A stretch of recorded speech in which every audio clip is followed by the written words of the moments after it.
বাংলাদেশ কি ঋণের ফাঁদে পড়েছে?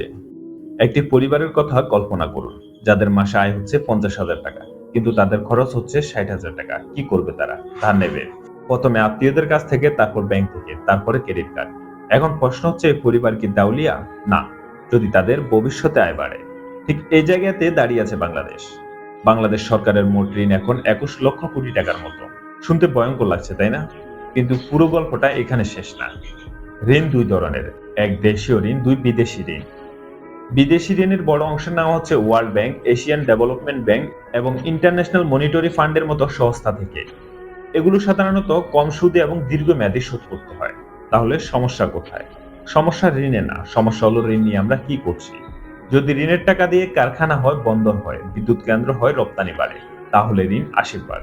কিন্তু যদি ঋণের টাকা অপচয় হয়, তাহলে সেটা পাপ। বাংলাদেশের ঋণ এখন জিডিপির প্রায় 30 থেকে 33% মতো।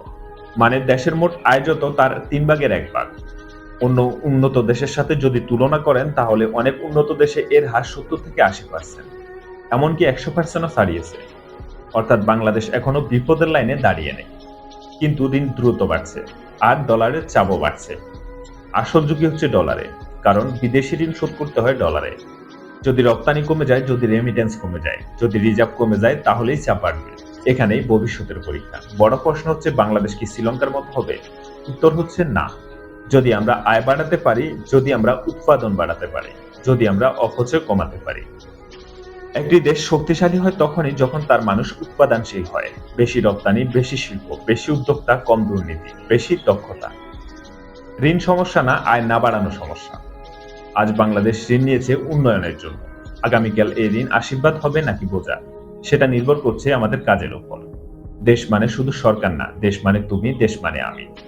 আমরা যদি উৎপাদন বাড়াই, আমরা যদি দক্ষ হই, আমরা যদি অপচয় কমাই, তাহলে এই ঋণ একদিন আমাদের বাংলাদেশকে আরো শক্তিশালী করবে। আর যদি না পারি, তাহলে ইতিহাস অন্য কথা বলবে। ঋণ ভয়ঙ্কর না, অদক্ষতাই ভয়ঙ্কর। ধন্যবাদ।